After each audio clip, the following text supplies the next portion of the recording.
On the outside, Jonathan Ark Blake seemed to have everything. At 53, he was one of the most influential people in technology. Rich person, investor, and creator of 3 big companies on the Fortune 500 list.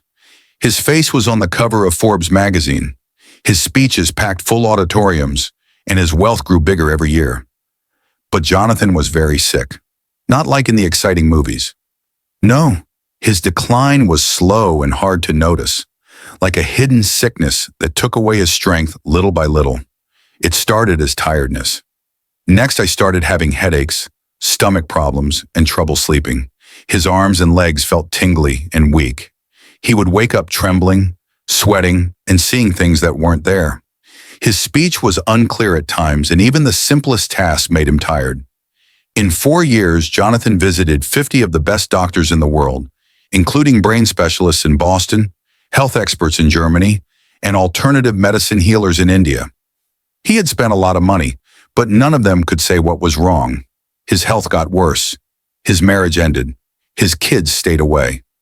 Little by little, the man who used to lead meetings started to fade away into confusion and quiet pain.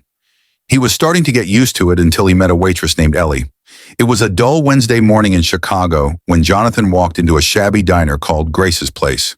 He had just finished another meeting at St. Matthew's Medical Center, where he saw a leading hormone specialist who said the same thing as the others had. "Your test results are unclear.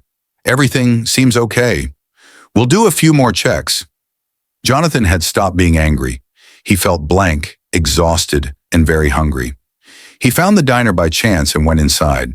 It smelled like toasted bread and possibility.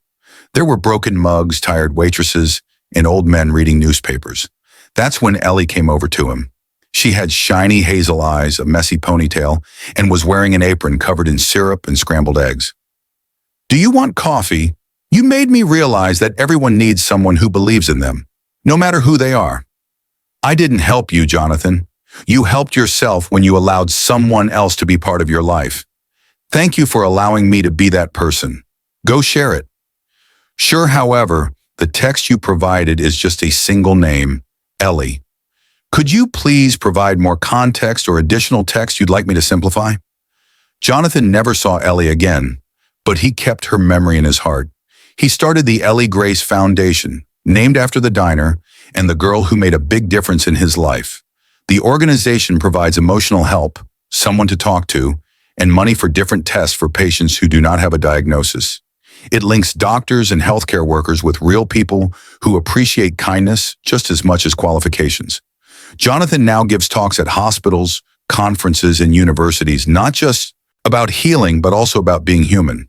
He tells people, "I spent a lot of money on 50 doctors, but it was a waitress without a medical degree who helped save my life. Not with science, but with honesty." Sometimes the solution isn't found in doing more tests, getting another scan, or taking a new medicine. Sometimes it comes from a warm cup of coffee, a gentle question, a caring heart, and someone who sees you not just as a patient, but as a valuable person. Being kind helps people feel better. Caring for others can change lives, and sometimes a waitress without a degree can make a difference that money can't buy.